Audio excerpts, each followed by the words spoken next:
Coach Catfish here today. Now I done took the mole off. You know, I've been hanging the mole over here for a while, so I can't go and wag it down there at you like I used to.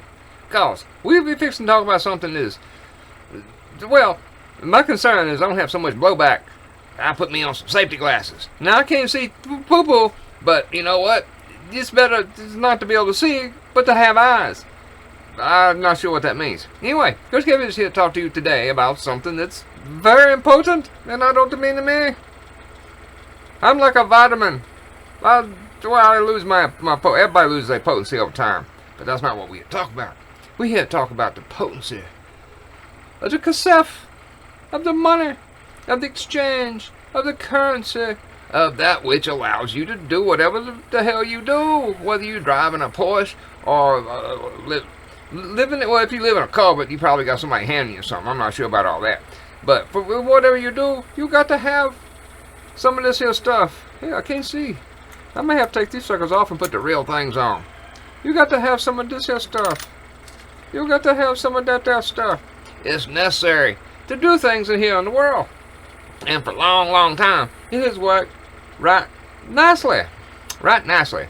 And it was a time when a man could have some change in his pocket and do something and pay someone else and no one knew.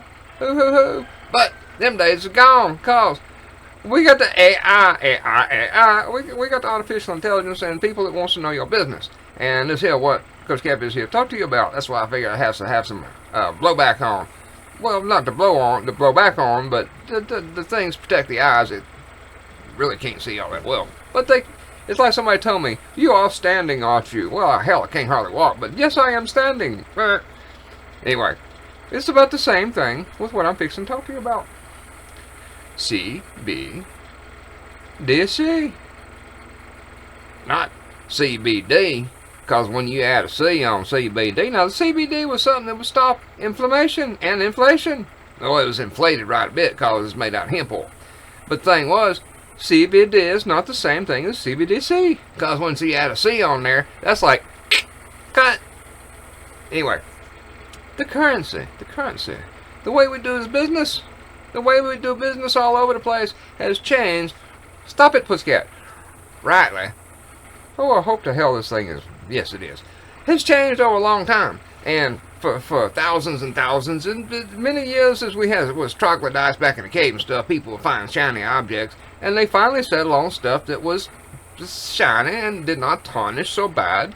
And they said, this is what we can exchange. This is something. Oh, if I give this to you, then you'll give me some kind of job of something. You know, it could be cleaning out your gutters. It could be cleaning out your garden or anything else. You'll give me one of them, the 50-cent piece, and you might get numerous gallons of gas back in the day. You give them one of these right here, and they keep you eating. They keep eating for a while. Cause what this is I guess it's called a precious metal. Now this here stuff was used back in the day. Oh, way back before the Bible day. Well, everything was always Bible day. But people have been using precious metal. Now, I don't have no gold because I'm a poor ass man. This is something I inherited from my grandpa. He left me $4 silver. Yeah, makes me want to holler.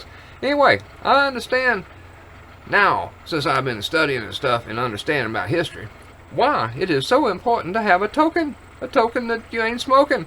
Well, I guess y'all could, because if you had a peace pipe, you'd probably be exchanging some of this here stuff. But what it is, this here comes from the earth. It's a metal. It's a real metal. It makes a very specific sound. Change nowadays don't, because it is not made out of the precious metal. Now, what it is, this here silver stuff. Okay, now that has been exchangeable for wives and I run out of stuff real quick because I realize there's a lot of stuff this here would have bought back in the day. Because you exchange that which you want without having someone to tell you what your exchange is or what you want. So anyway, this is where it all started. It's where it all started. It's called kasef. And it's what they are. What did Jesus say? We just say, the Yahushua, this here is what you give at the temple. This is the money. It's part of the money. It's actually something that no matter where you go in the world, no matter where I go in the world, People have exchanged. They understand this here, because this is as old as the mankind. And this is what we've been doing for a long time. Now, this is the way it used to be. This is when a man was a man, and a woman was a woman. I guess there was women's back then. But you did what you did. And you had the money, honey. And that's the way it worked. And this here would pay for your land. It would pay for this. It would pay for that. Okay. Now, let's get up to another idea. And people figured out, well, hell, we can make money off of the money. Even... We can make our money off of the money, and of course that was part of some of the stuff that you could make the money off the money, but over time, smart people, attorneys, lawyers, and various physicists and other things got around and said, well, hell, we can have people's stacks. We can manipulate numbers and stuff to such an extent by hiding them in various sundry derivatives and truly calculus-based and other various sundry things-based high mathematics to fool the people. Because people nowadays, they can't add, they can't subtract, they can't cast out no nines. They can cast the devil in, but they sure as hell can't figure this here stuff out. But the bankers, no, not the bankers, just the people that take advantage of you figured it out. And back in 1913, we had a Jekyll Island. We had a monster loose. And them suckers came in and we say, we're going to do this here and we got a plan and this is what we're going to do. Well, come along, 1950s, 1960s, and all at once, somebody say, well, Bretton Woods was a very important thing that happened after World War II. So you need to understand a little history to understand the money, honey. And then what happened then was they say, oh, I tell you what, let's take the gold and the silver out and let's just stick it somewhere and print these and say, well, it's the same thing. It's the same thing. Well, for years and years and years, old Coach Catfish was born back at the time when they was using the silver. But it wasn't long before I was a little boy, and they come up with this stuff here.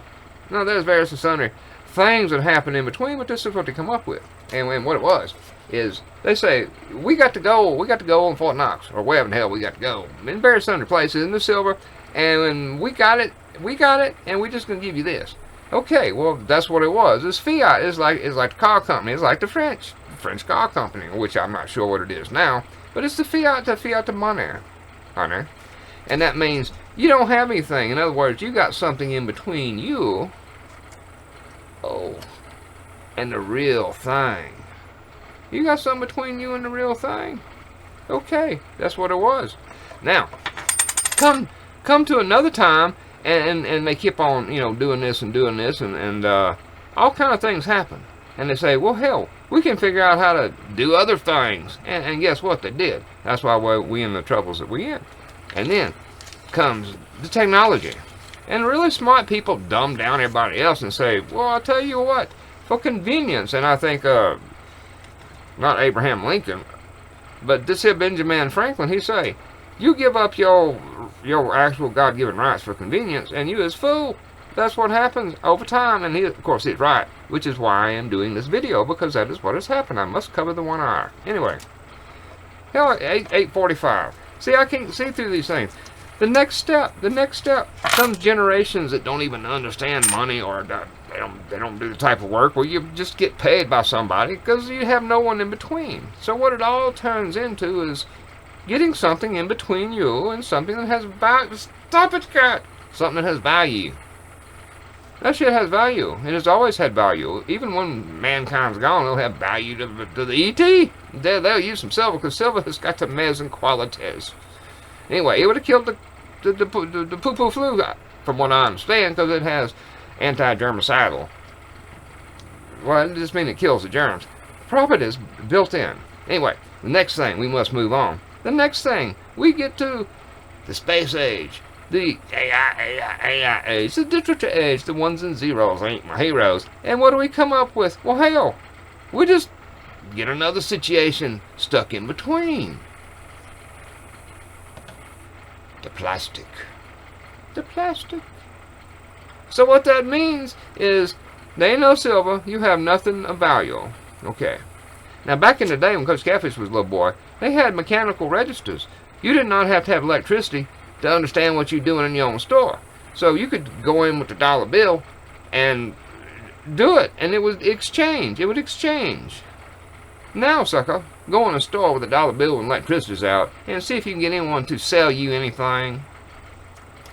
My point is made, because what really comes next is having two in between you and anything with some value.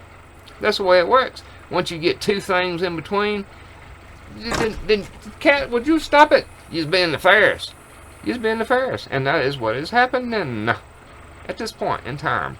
This here is convenience. This here makes it easy for everybody, but it also does something very, very different. When the shit hits the fan, if the electricity's out, your card's not going to work. It won't work. You cannot do business. Even if you have this, it won't work because it takes electricity, but at least people would recognize what it is. This sucker here must have heavy-duty technology functioning for it to function.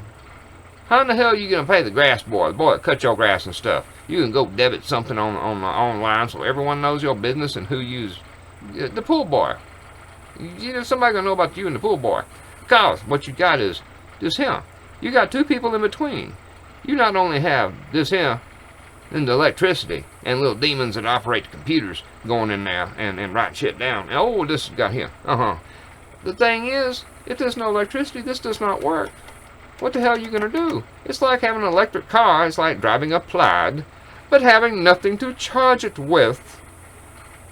Because something happened to the sun, something happened to the, the clouds, or y'all done closed down your natural gas turbine generating plants. So what you going to do? Seems to me like we fixing to be up the creek, and we don't have no paddling. Coach Catfish understands that because I am a bayou boy. Why in the hell can't I just go back to the bayou and climb up in the crotch of one of them big old split cypress trees and hide out till the conflagration is over? Roba. Anyway, so that's what you're dealing with. That's what you're dealing with now. Either you got something that you can go to Africa with this sucker, you can go to Pakistan, you can go to Abunahunistan, and this sucker, people will give you something. You will get food for silver. For the most part, you used to go anywhere on the planet and take some of this here stuff, and anyone would honor it. They would honor it. Not no more so much. With this here, you must have electricity and someone must honor it, and who the hell's going to trust you over in Borneo, wild Borneo, with a piece of plastic when they have no electricity and nothing can happen? This here could have got you home. But no, what have we done? Coach Catfish got to hurry up and do this because this is running long. May have to do it twice. What we have become is the stakeholders. We are the stakeholders. We are the stakeholders. Now, I went and looked this morning at things, how things operate. As far as exchange of money, where'd that dime go? Where'd that sucker go? Anyway, Coach Catfish had the dime here. Cat, did you get the dime? Well, anyway. Oh, there it is. This one thin dime made back in 1920 something, 1930, would have bought me a Sonic double cheeseburger thing, for like $3.99 or $2.99 or whatever it is. That would have done it. Now, this here 50-cent piece. I want to show you what this here 50-cent piece. The real thing will buy you. Now, Coach Catfish went today and bought this. I did not have the money to really buy this, but I'm having to buy props to make my points. This 50-cent piece, made back in the 1920s, would have bought you this steak. It would have bought you this steak, one 50-cent piece. And this sucker here was $12.46. And I think that's what it is. And I had to search around because I looked at the exchange rate of the silver. And this is what this sucker would have bought you with a 50-cent.